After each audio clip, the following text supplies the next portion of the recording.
Okay, I think I'm going to make a start.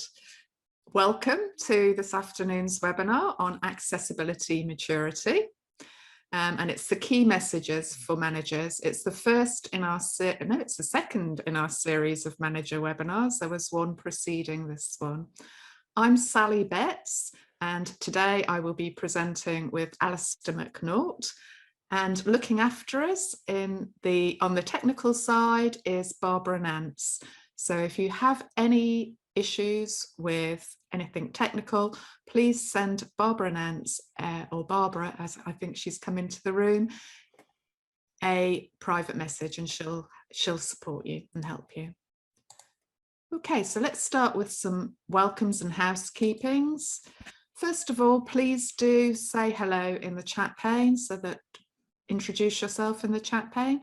If you're not sure how to find the chat pane, if you're new to Zoom, which at the end of a year of COVID-19, I don't imagine many of us are new to Zoom anymore. But if you are, if you hover your mouse down towards the bottom of the screen, you'll find a menu bar, and one of the options is chat. Click on that and say hello in the chat pane. Could you also please make sure that you have renamed yourself with the name that you registered for the event with? And to do that, if you open up the participant window, again on the menu bar, if you hover your mouse over the icon that looks like a video camera, or if you just click on your name, you'll find one of the options that comes up is to rename. So if you could give yourself your full name, then we can match you with the name you registered with, and we can ensure that you get a certificate of attendance sent to you. So today's webinar is all about digital accessibility and how we can promote coherent, sustainable and accessible policies. So it's to help you understand the obligations that the legislation entails and the opportunities that it brings. And we're looking at the regulations brought in 2018. So it's also to understand how technology can better support learning for all students, but especially those with additional needs. And we'll be looking at the enhanced digital teaching platform and the EdTech resources and how they can support you and how you can use them, or your staff within your organisation can use those to support their CPD and to evidence their learning, and where they can exchange ideas and experience as well. So the session outline for today is we're going to take a look at that legislation. We're going to think about the risks, the opportunities, and Alistair's going to introduce a maturity model for accessibility to you before we look at areas of support and review the session. So I'm going to hand over to Alistair now.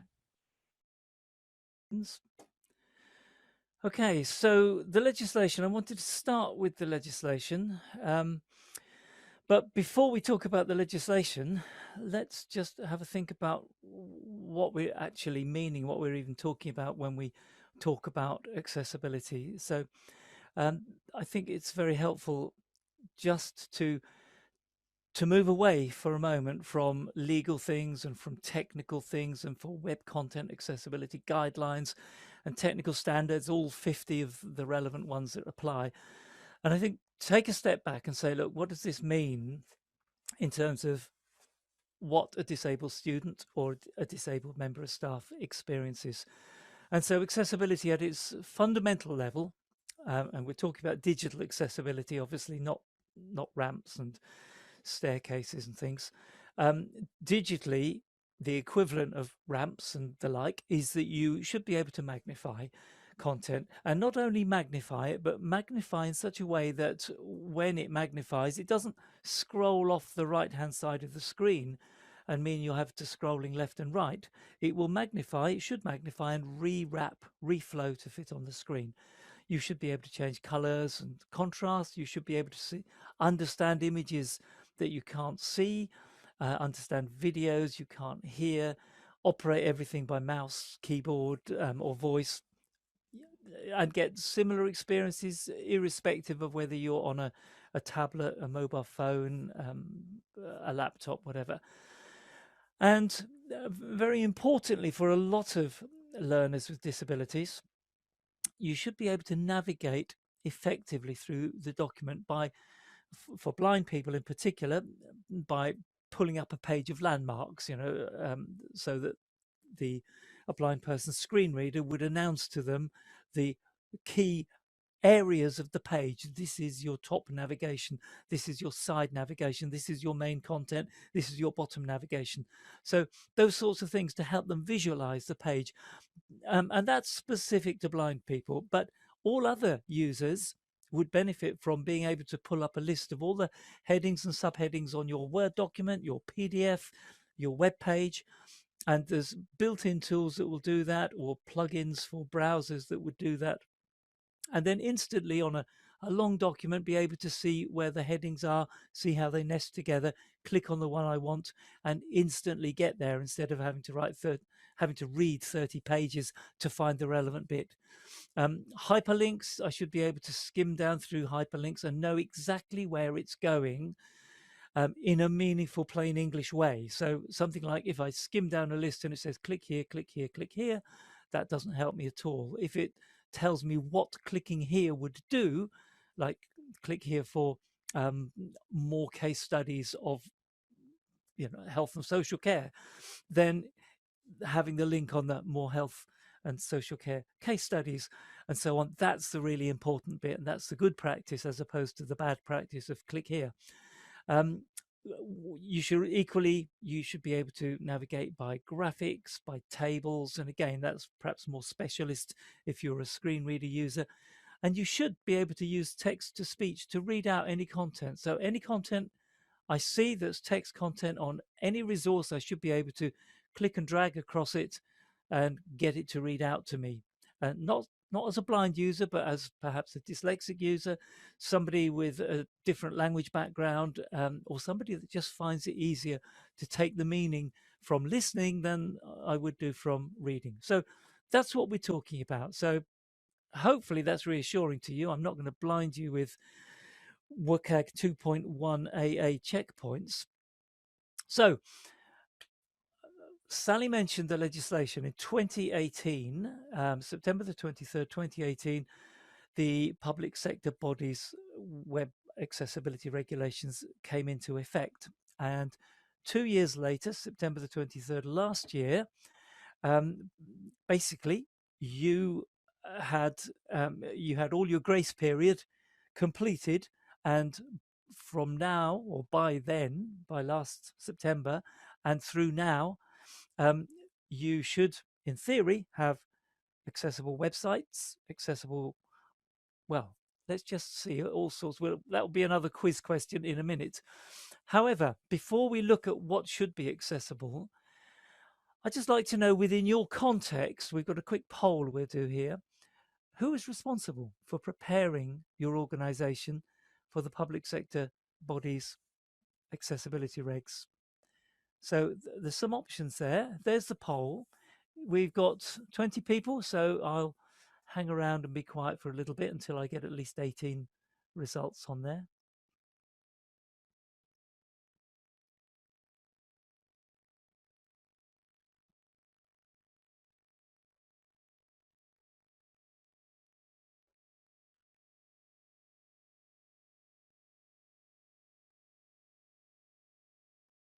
So we've got 13.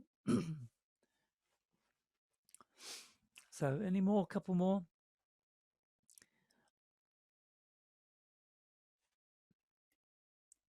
And if there's anything that's puzzling you or you want clarification at any point, do use the text chat pane.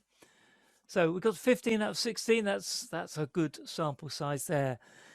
Right, that's a very interesting. I'm going to take a screenshot because I think that's that's very helpful to be able to see what what the range is, and that is fairly typical of further education colleges. But there are some. If you have a look on the screen at the moment, we can see straight away that the top. The top ones were senior management team, 33%, and nobody, 33%.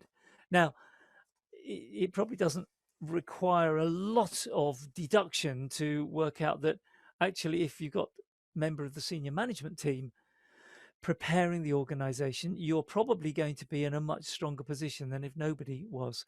But it is interesting looking at the others, because we've got their head of disability is this one of the second biggest after the after the nobodies. We've got head of IT, head of teaching and learning, we've got other. Now, what that speaks to is that actually this does belong to everybody. And it's very important that we realize that, and that will become much clearer as we go through the session. But in order to make a difference to your organization, people have to have authority. So later on, we'll look at the kinds of implications of accessibility maturity, and in fact, even just accessibility compliance. If for a moment you forget about being mature and you just think about being compliant, then that's got implications on the way people work. It's got implications on job descriptions. It's got implications on self-evaluation, reviews, quality assurance, etc. So delegating that downwards to people that don't have a budget, don't have an influence over those things, is not helpful. So it's really an important message. If it's the only message you take back from today, it's that these 33%, these 5 at the top, that's really important. You got that right. You've made a really good start. If you've got a senior or a senior manager taking responsibility for this. So thank you very much for that. Hi, Kevin. Welcome in there. You may have just missed the poll. I'm sorry, but there will be another one for you in a moment. So what I want to do quickly then is to move on. And I just want to talk a little bit about the background of the legislation, because people will sometimes say, well, hold on, we had the disabled disability DDA, well, whatever DDA stood for. You sometimes have a mental blank. I've just had one. So the Disability Discrimination Act we had from 1995.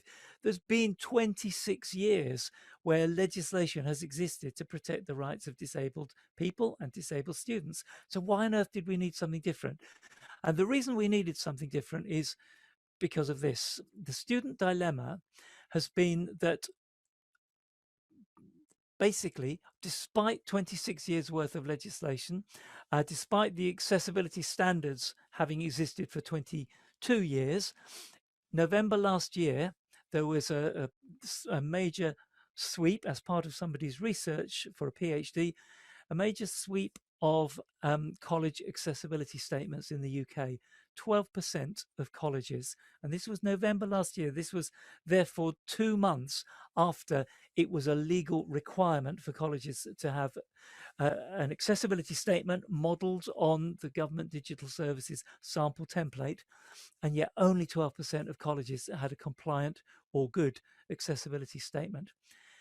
Only 18% of those 12% of colleges claimed either full or partial accessibility compliance. So 18% of 12% nationally were telling their students, we are partially compliant or fully compliant in the experience you're going to get.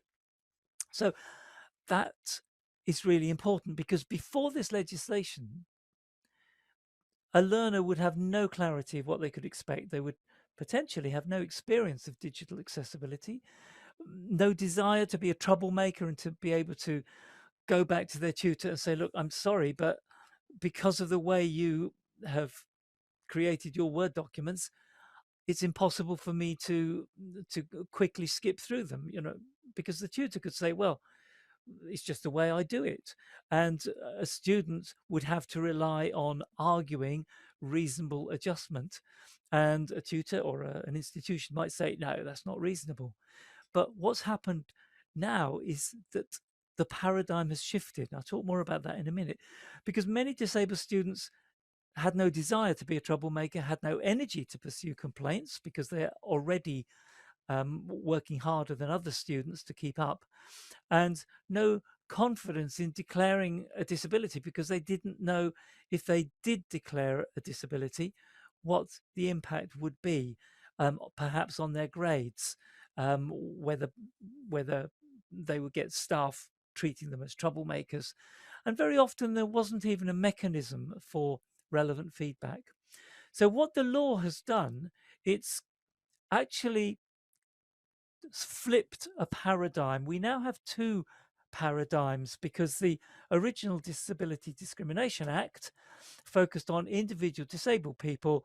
It gave them the right to have a reasonable adjustment and an anticipatory duty. That came in a little bit later with the Equality Act in 2010. But it was all predicated around this idea: if there's a problem, we might fix it, but we don't know if there's a problem, and we can't guarantee we'll fix it. It depends on whether or not we think it's reasonable. So it was focused on an individual person and whether or not it was reasonable for the organization to make accommodations for them.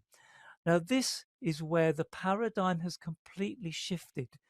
And now the public sector bodies' accessibility regulations focus on organizational responsibility. It focuses on removing barriers at source, and it actually defines in law, and we'll look at this in a moment, it defines in law that you as an organization have a legal requirement to meet um, the accessibility requirement, the definition of what accessibility is. And that relates back to those standards, the web accessibility standards that have been around since 1999 and that have been ignored for the last 22 years. So instead of you saying, we don't know if there's a problem, if you find a problem, we'll fix it. We've got a learning support team, they'll support you. That's not good enough now. Now, the paradigm is, well, actually, we are working hard to make sure there are no problems. We've identified a few things that are still problems. We're telling them to you in the accessibility statement, and this is what we're doing to address them. So it's a completely different focus on the process, not on the people. So this is poll number 2. So just to kind of check your understanding, because there's a lot of people say, okay, I am aware that the external website, I'll give that bit away, the external website needs an accessibility statement. It needs to meet the accessibility requirements. But then people say, but I don't know how far we drill down. So here's the poll coming up. See what you as a group believe the legislation applies to. Which of these should meet the accessibility requirement and should have an accessibility statement, so a disabled user, whether staff or student, would be able to know what they could do, what they couldn't do, what they could do about what they couldn't do. And these are multiple choice. Is this a multiple choice one? Yes, I think you can put multiples in there.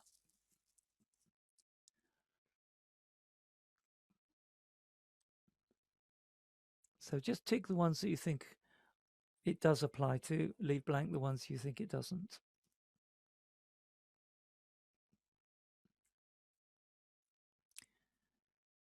So we got 10 so far, so a few more to go.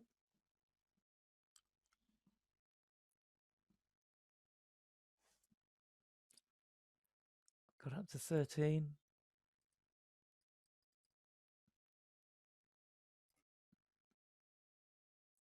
Okay, 16 out of 17, 94%. We must be very close to the last person. So if we can show that to all participants. Okay, so this was a trick question in as much as every one of these is under the scope of the public sector bodies' accessibility regulations.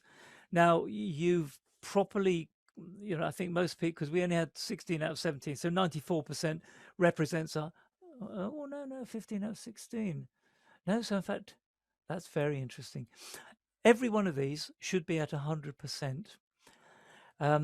Definitely your external website, definitely your VLE, the sort of top level, so that when somebody comes into a VLE, they know whether or not Blackboard or Moodle or Canvas, whatever VLE you've got, they should have the top level accessibility statement telling you, this is what you can expect when you magnify, this will happen, and if you need to access without a mouse, you can click around using the tab key.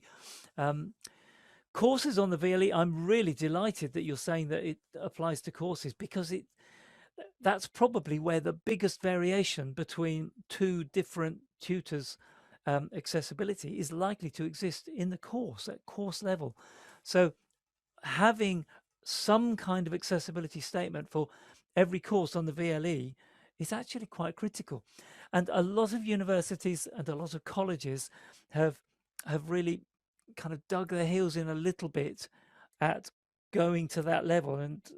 And yet, when you consider the difference between, if I'm teaching a course on media and I've got hundreds of videos and images and animations, and my colleague is teaching a course on law and has got just lots and lots of PDF documents, and another colleague is teaching construction or catering, and they've got a whole mix of interactivities, they've got video clips, they've got and maybe the building folk have got all kinds of little formulae and symbols for how to work out the angle at which you need to put this joist in. All those different courses have got completely different requirements, completely different resources, completely different activities, and they'll all have their own individual profile of what works easily, what doesn't work with different assistive technologies. I'm interested that you've kind of marked HR systems as being low on the priority, and they're actually completely in scope. But probably if you're trying to prioritize the different systems and getting them right, it does make sense to prioritize the externally facing ones that impact on lots and lots of people. But ultimately, you need to recognize that every one of the things there is relevant. It does need to meet the accessibility requirement. And then even the third-party resources, the ebook collections, etc. If you are paying for a service or you have control over a service, you are responsible for it meeting the accessibility requirement. Or if it doesn't meet the full accessibility requirement, you're responsible for making sure there's an accessibility statement that explains what does work and what doesn't. So that may be something to go back to your supplier about and start haranguing them. And suppliers are becoming very, very aware of this for obvious reasons. Okay, so I'll just dismiss the poll. I just want briefly to talk about the risk of getting this wrong. And there's quite a lot of worry in the sector because the government digital services are sampling colleges across the sector. There's already quite a few colleges that have been sampled. Basically, the government digital services does an audit and they look at your website, and they may request that they look at your VLE. They may request password and access for the VLE. They will then do an audit, and if you pass the audit, they'll just say, well done, you passed the audit. If you don't, and to be honest, it's really, really hard to have everything completely accessible at this stage in time. If you don't pass the audit, you will be given 12 weeks to fix it. And then if at the end of 12 weeks you haven't fixed everything, then your case, as it were, will be forwarded to the Equality and Human Rights Commission, who will then judge whether or not they're going to do anything about it and follow up with you. So those are quite serious things in themselves. But actually, they're not the most serious, because statistically, the likelihood of you being in the government digital services sample is relatively low. They're only doing about 2,000 samples a year. However, this is the real risk, the 60-second vulnerability, because for the first time in 26 years, somebody has defined in law what a reasonable adjustment is. So basically, a failure to comply with the accessibility requirement is a failure to make a reasonable adjustment. If you fail to provide a satisfactory response to a request to provide information in an accessible format, then that also is a failure to make a reasonable adjustment. And instantly that then links you, as you can see at the bottom. If I just put the pointer on, you can see all the sections here, direct links to the Equality Act. Now, the point is, if you think of a sort of ambulance chaser kind of solicitor looking for work, any student could come to me. I'm not an ambulance chaser solicitor, but if a student came to me and said, I don't think this is an accessible Word document / PDF / PowerPoint / quiz tool that we use, whatever it is, doesn't matter. Prezi is terribly inaccessible. A student could come and say, that's not accessible to me. And it takes 60 seconds at the most for anybody with a modicum of awareness of accessibility to be able to test it objectively and say, yeah, you're right, it fails on this, that, and the other. And instantly, you then have a line of sight between that resource that you've been giving out to your students is actually impinging on these individual rights of the Equality Act and these sections of the Disability Discrimination Act. That, I think, is the bigger worry of not having the evidence that you are tackling these things, that you've got the staff training in place, that you've got quality assurance in place. It's going to take a long time for hundreds of staff across thousands of institutions to always get it right all the time.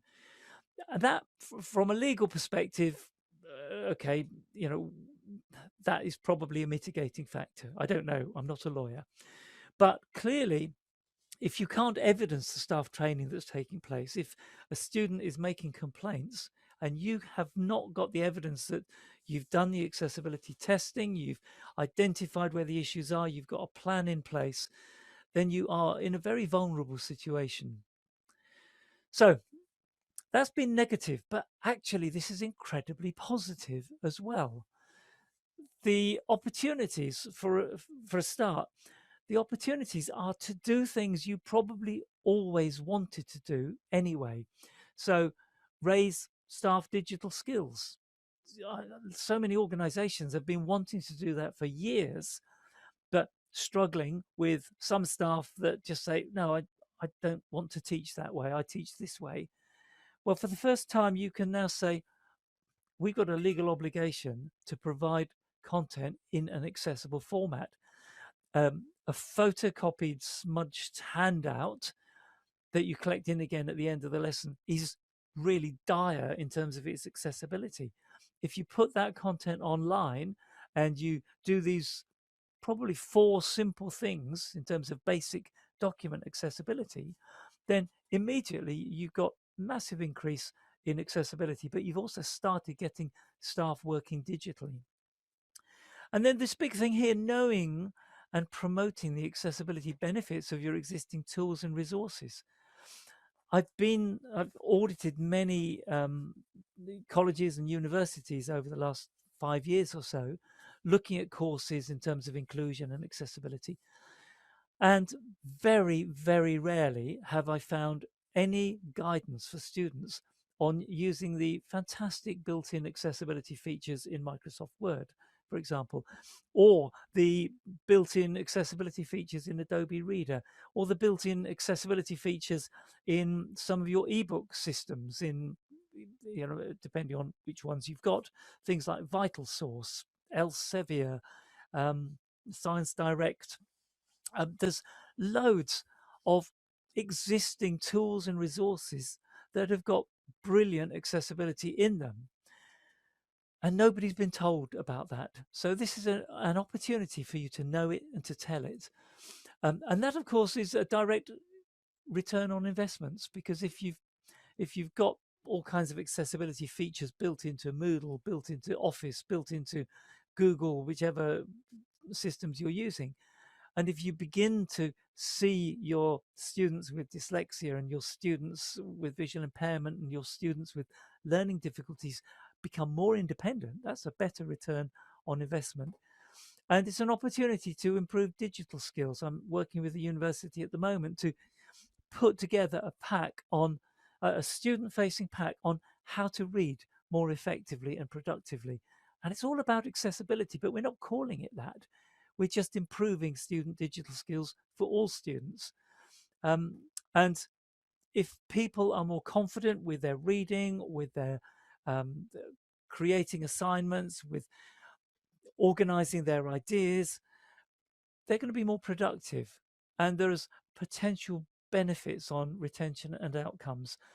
And also, we've all got this massive spectrum of student needs, from students with really complex needs that need a lot of support to students who only need help because the content they're using isn't accessible to them. They don't have the assistive technology. Nobody's told them how to use it, or when they try using it, it doesn't work because the member of staff created the PDF from a scan, a photocopied scan. And so, none of the text-to-speech tools that they've got available work effectively. Those sorts of things.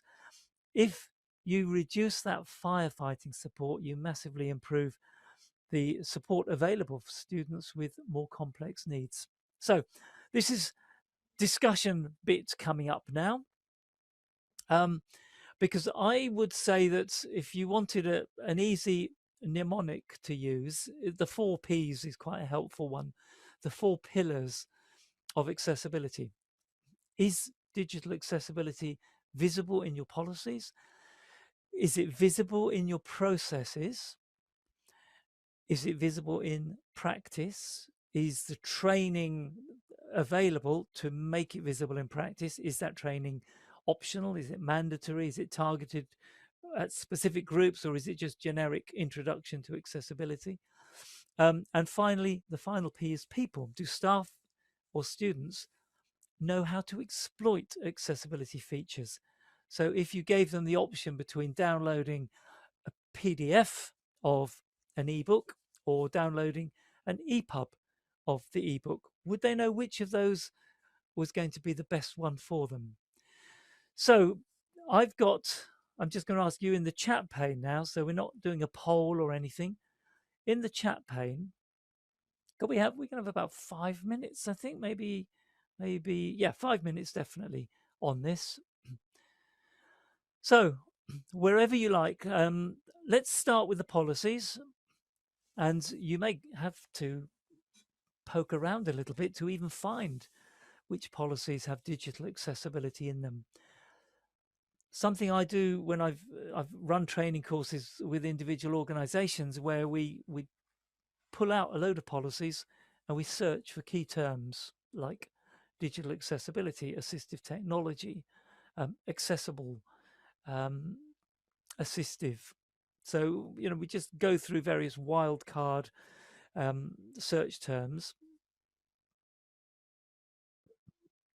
So I'm starting then with the policies. So I'm going to be quiet for a bit, and in the text chat pane, can you just give some commentary on which policies you think your digital accessibility resides in?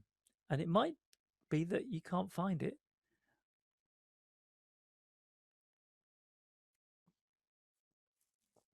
And by all means, if you'd prefer, if you're somebody that finds it tricky writing at speed in the text chat, do feel free to open up the microphone, which I think you should be able to do. So Vicky said it's in the teaching and learning policy. That's excellent. If it is in there, that's a good place to be in. And the other thing to be aware of is to what extent digital accessibility is pinned down as to what it means. So, for example, you might have in one policy, it might say, we endeavour to be as accessible as possible, which is at least a start. But it doesn't actually give a student any sense as to know whether or not a policy has been breached. if they're struggling to use content from a particular course module. So if it was, the more it can define, if it says staff create accessible documents, or it might be you use technology. We have invested in Blackboard Ally in order to automatically score the accessibility of content that's put in there, or staff are trained in making sure that they run things through the Word accessibility checker before they upload. So let's have a bit more. Vicky's the only one at the minute. The rest of you are probably still trying to find your policies.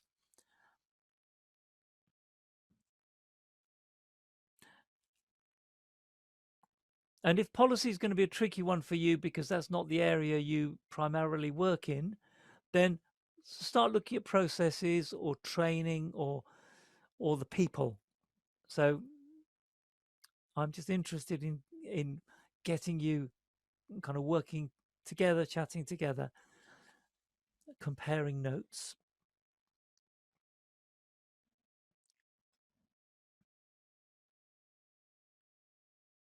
And even if it's none of these, just being able to say, actually, I don't think we've invested in any of these is a good starting point, because at least you know what you should be investing in.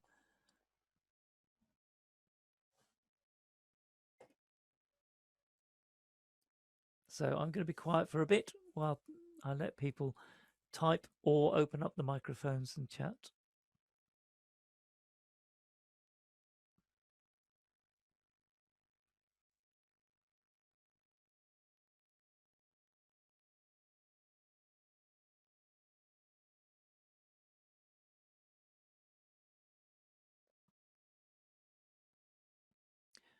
I'd be interested in whether or not any of you have had role-related training.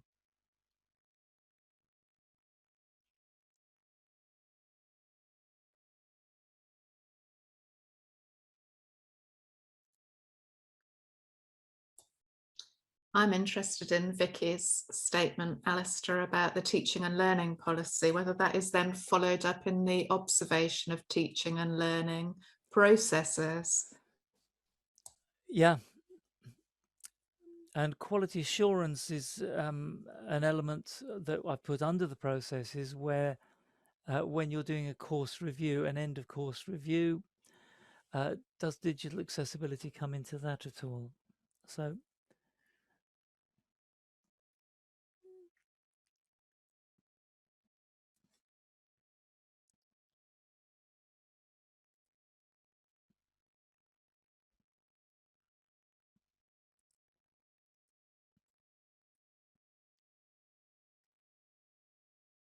I'm going to leave a couple more minutes, because I think it's important for people to be able to give a sense as to where they are in this, and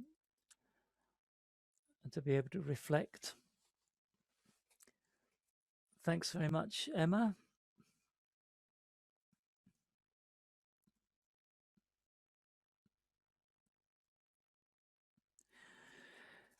Emma, you make a really interesting point there, because I think sometimes there's almost this sense that accessibility is kind of pervasive. It applies to everything and it belongs to everyone, so everybody somehow or other will pick up on it.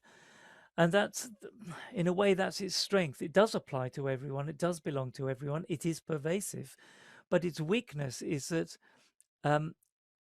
it almost becomes nobody's responsibility unless it's pinned down into actual actions. So that's a helpful comment there. Williams, say CPD in specific areas. Right, and dyslexia awareness, that's a good starting point. What is interesting, though, is because you can take a sort of disability by disability look at how teaching practices and how different teaching approaches would support students with different needs, and that's a perfectly good person-centered way of doing it. What that misses out on sometimes, though, is the fact that if somebody does the basics, then it actually benefits lots of people with very diverse problems. So I did some work with the University of Kent where we looked at the student individual learning plans for disabled students. So there was something like 1,400 students with what they called ILPs, individual learning plans. And when we went through all the different things that those different students were requiring, I need this on this paper, I need something else in a different font and all the rest of it. When we went through all of those, we ended up, I think there was something like 10 principles in terms of 10 practices which each department in the university could accommodate, like documents being available in digital form, so a student can make it whatever font, whatever color, whatever, anything they like. PowerPoints being available in advance. We ended up with 10 basic requirements that covered something like 90% of those 1,400 different individual learning plans. And it was a massive efficiency benefit. So that's something where it's worth thinking, not just from a person-centered perspective, but from that process one. Vicky's adapted observation forms, that's excellent. So you've got links to safeguarding as well, comments on digital online use, links to safeguarding. That's great. And that's the point where it begins to make a difference. And I think if we were to begin to adapt some of the self-assessment review paperwork, and again, when I worked with the University of Kent, we adapted the module the process by which you would can't remember what it's called, module accreditation process. Now, obviously, that doesn't apply in the same way if you're following, awarding bodies, but there's still this sense that when you're putting together content, whatever your quality assurance process is, if you can begin to slip into that these quite specifics about accessibility, then that will be really helpful. Yeah, and Ofsted, although to be honest, Vicky, I spent a fair bit of time, spent a whole afternoon with the one of the Ofsted chief inspectors for special needs, and talking to them about digital accessibility is showing them what it looked like, and it was all new to them. And so there is an extent to which Ofsted is still catching up. They're very good on looking at the one-to-one person-centered support, but knowing what an accessible document looks like, what an accessible web page or an accessible app looks like, is you can't necessarily guarantee that they will be on that. You've had a monitoring visit. Okay, I would be fascinated. Yeah, anything you hear back from that, I'd love to know more about that, because I am hoping that they will gradually grow in their own awareness of, yes, these two organizations are using lots of technology, but one might be using it a lot more accessibly than another. Okay, so I'm going to move on swiftly now. If you're in the middle of typing things, then do keep typing. But that's a very good thing to go away with if you wanted a homework, which I'm sure you don't, but if you wanted homework that you could delegate to somebody else to do for you, that might be an interesting one to look at. So I just want to, before I hand back to Sally in about 5-6 minutes, I just want to look at this whole concept of accessibility maturity, which is where we begin to say, what would a mature organization look like if accessibility wasn't something that was just related to disabled people, but was actually related to professional practice in terms of creating barrier-free content and experiences. And take out the word disabled people, because it applies equally to people with different language backgrounds, people with different cultural backgrounds, and so on. What makes a barrier-free experience?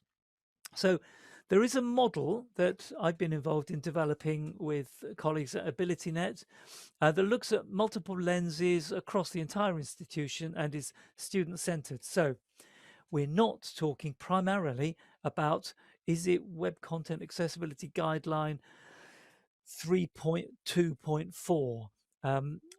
This is about something bigger and much more student-centered. So at its very simple level, there's this kind of 5 levels that go from luck. So basically you do nothing and you hope you get away with it. Tokenism, and that's actually, it's the way a lot of accessibility has worked for decades, largely because of the funding, and EHRCs and no, not EHRCs, education, health and care plans, EHCPs, where I call it a tokenism, because although it's fantastic personal support, it is not mature in terms of reducing problems at source.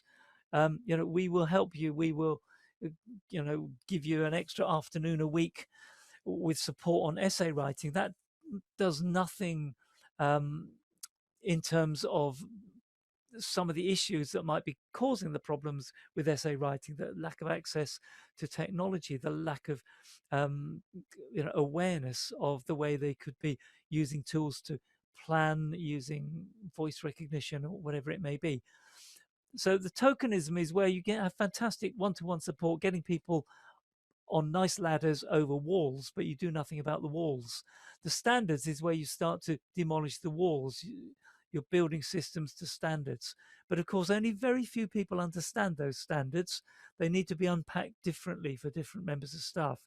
The ownership bit is where you've started that unpacking, and your staff are confident at using digital tools to maximize learner independence. And the partnership, the final bit, is where you actually have disabled students themselves involved in designing courses, assessments, advising on the tools that you might use. So those 5 levels are viewed through these different lenses: main driver, responsibility, is it a senior manager or has it been delegated downwards?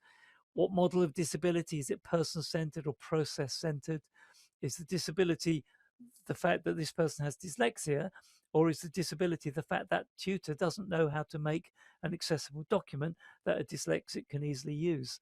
So those are the sorts of lenses. And again, you have the slides for these later, so I won't go through them now. But if you then plot the levels with the lenses, you can quite quickly say, actually, I think we're here for that, we're there for this, we're there for somewhere else.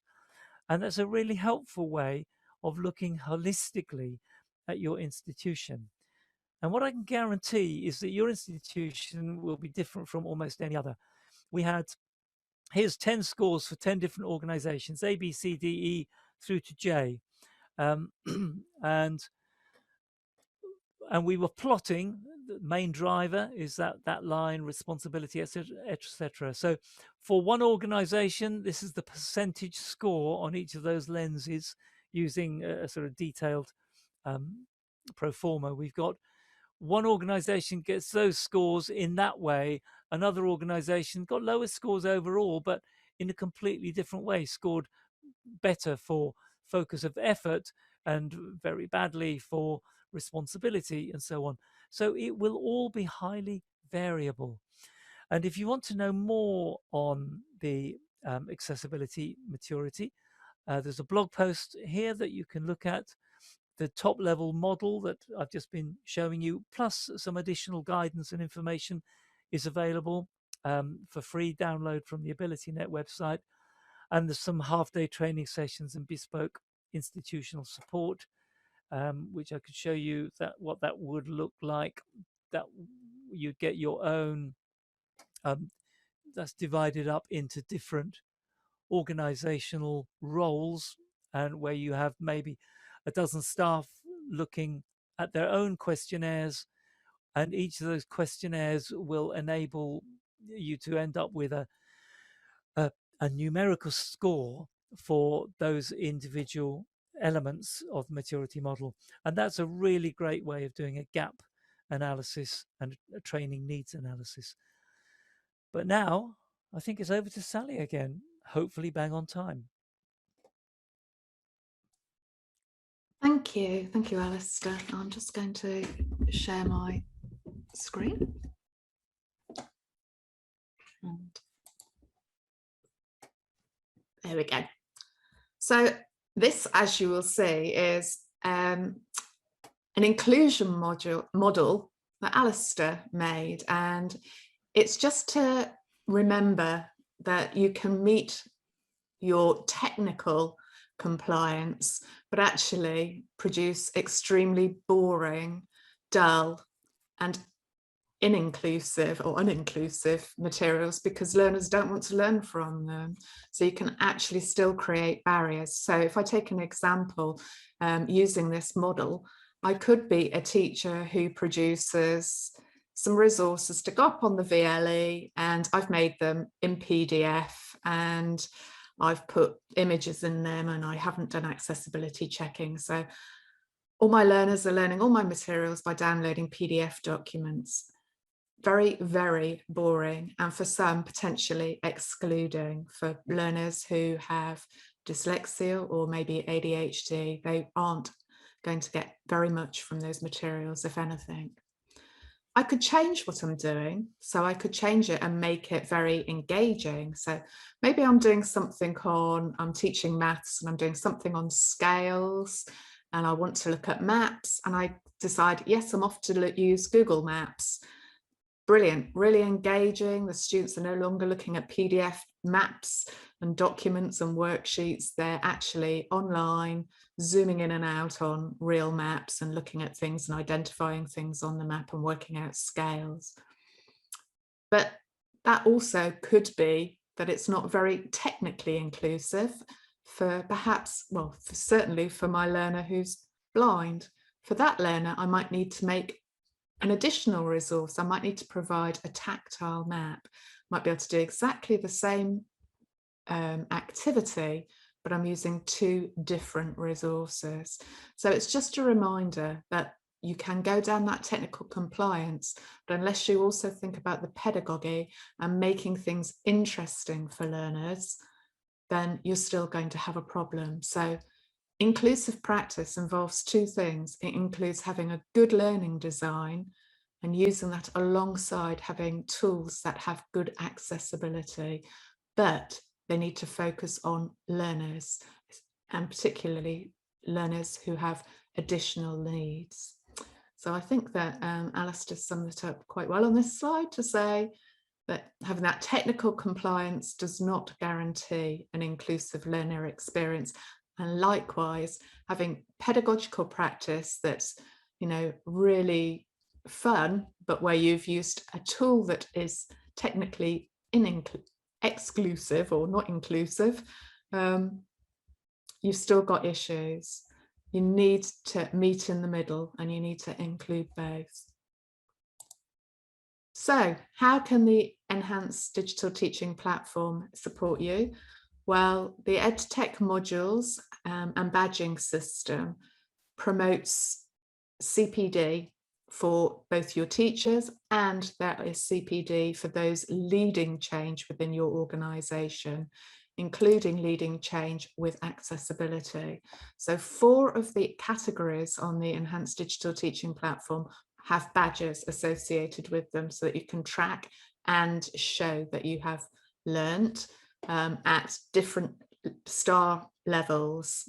And the 4 categories are accessibility, dealing with difference and diversity, connected and effective, and the digital teacher. And all 4 of those provide resources in them that support today's webinar and delivery of today's webinar. Also, when you get to the 2-star and the 3-star badges on the system, learners are asked to reflect and to provide resources that they have accessibility checked, and they will gain really valuable personal feedback on those resources that they gain from people working in the sector who understand what they need to do and can advise. So they will get support and from that. So it is worth encouraging staff to do the accessibility resources is a great place to start, all the resources within the accessibility category. And of course, alongside that, the EdTech platform has a management dashboard. So as an organisation, you can sign up to have access to the management dashboard, and teachers can share what they're doing with you, and you can track what resources and what CPD modules they've undertaken. So looking back on what we said we were going to do in the session, I won't read it out. You can see that for yourselves. Just to check that you are happy with what we've covered, and to find out if you have any further questions. So if you have any questions, then please do post them in the chat pane or raise your hands, use the reactions or the hand up in the participants window, and we'll take those questions in a moment. I just want to point out that there are some more manager webinars. There was one preceding this one today, which will be available for you to watch recordings if you didn't book onto that. And there are 2 more tomorrow as well, which you can see there. Alongside those in March, there are 3 connected and effective webinars specifically for practitioners and managers. So these are open to everybody. And you can see those ones as well. So they support the modules in the connected and effective category on the enhanced digital teaching platform. So I'm going to go over to questions, and Alistair will join me in answering those as well. You'll see our email addresses on there if you want to follow up with anything that's been covered today. I will say that the webinar and the PowerPoint will be available in a few days' time. It takes a few days' time to upload them to the enhanced digital teaching platform. But what happens is once they are up there, everybody that's attended receives an email with a link to where you'll find them. So you'll be able to see them there. You'll be able to download the slides as well, so that you can use them within your own organisation or for your own use, to just refer to them. Okay, so I'm going to stop sharing and see what questions we've got in the chat area. No questions yet? So if you want to ask a question and you want to turn your mic on, then please do.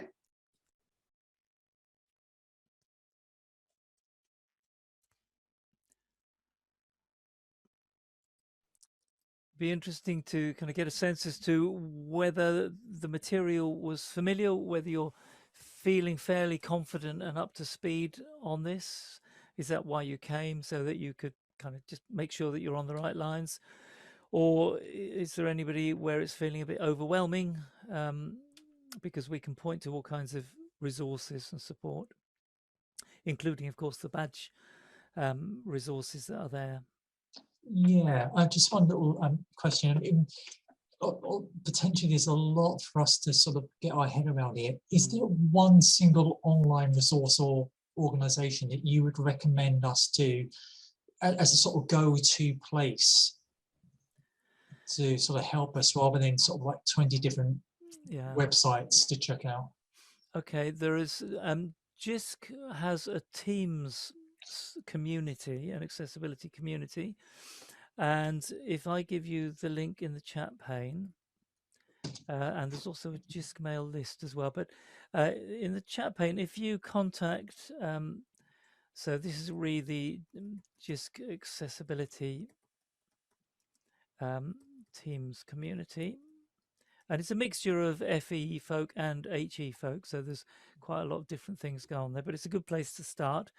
The contact there is, because it's an invitation only one, well, in the sense of you can't just join yourself. You contact Kelly and she'll let you in. So it's kelly.moat@jisc.ac.uk. Now, the other thing that I'll give you, William, is there is likewise, and in fact, something that preceded this was the mailing list, Digital Accessibility Regulations, which is a mouthful. and I'm just going to find the link for you, because you can join that one yourself. You can just sign up instantly. Regulations JISC mail. It's a slightly complicated email. Oh, it's not that complicated at all, but there's bits that I never remember. So I'm popping that in the chat pane now as well. So join the JISC mail here. Anita said that she's new to teaching.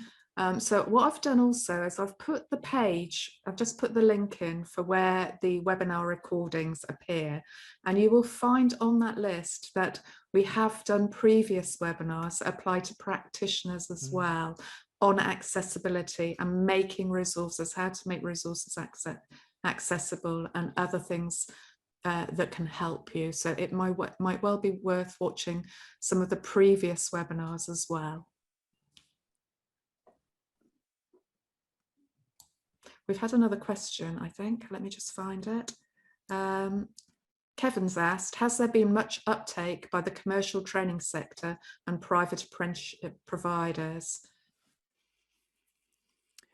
I haven't seen a lot. Now, I think when you say that, Kevin, are you talking about have the private training providers had much uptake in terms of thinking, oh, this is something we can get involved with, we're going to deliver accessibility training sessions, or do you mean the other way around, those private training providers getting?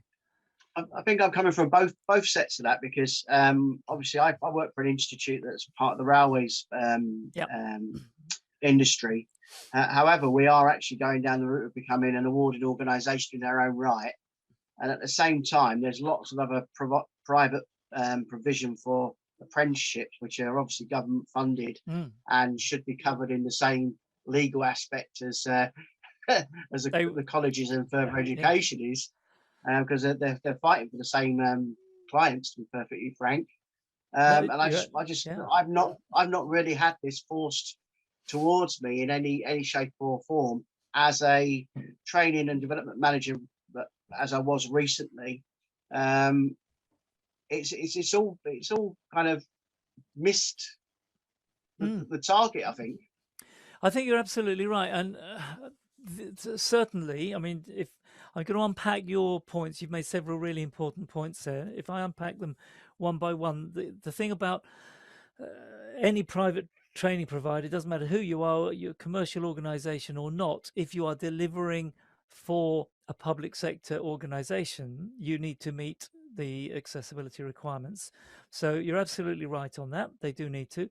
You're also absolutely right that a lot of the communication has missed the target. Now, I've been involved with government digital services, who are the kind of auditing body, for about 2 years now, and there's a group of us have been haranguing them, saying, you do realize that the message is simply not getting out.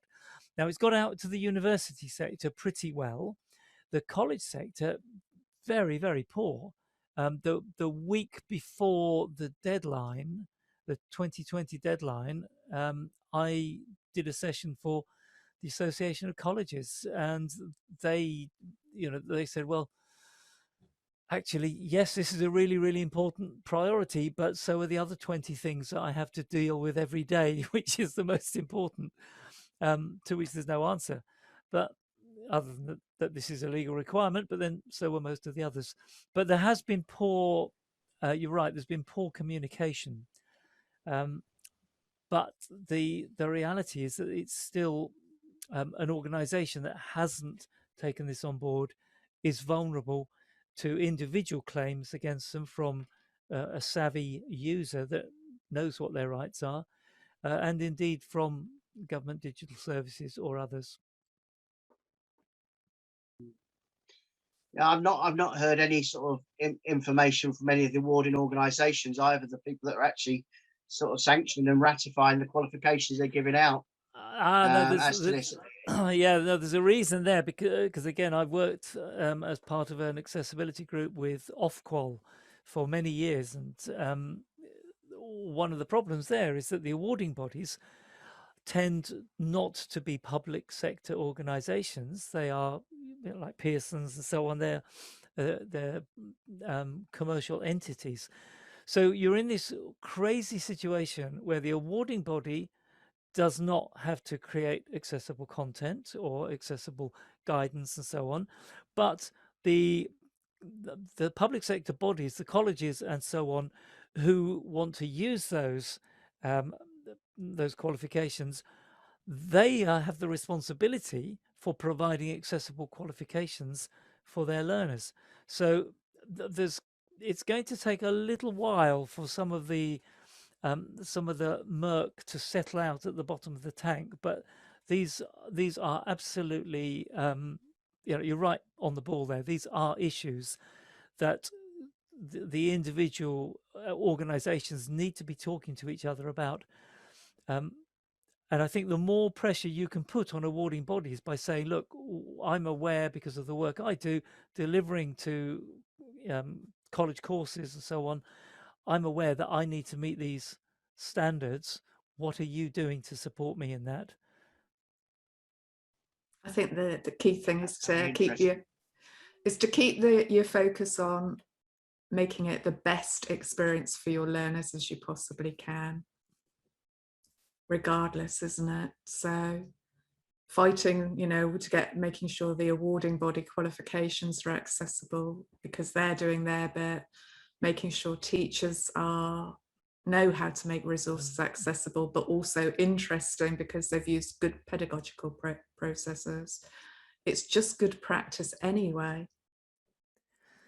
It is, and that's where I think the benefits, and there's that slide that we looked at just saying, why this is potentially a really positive thing, because for many managers, it's the legal leverage to do things you wanted to do anyway.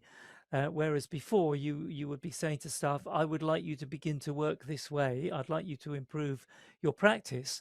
And then people get all shirty and defensive.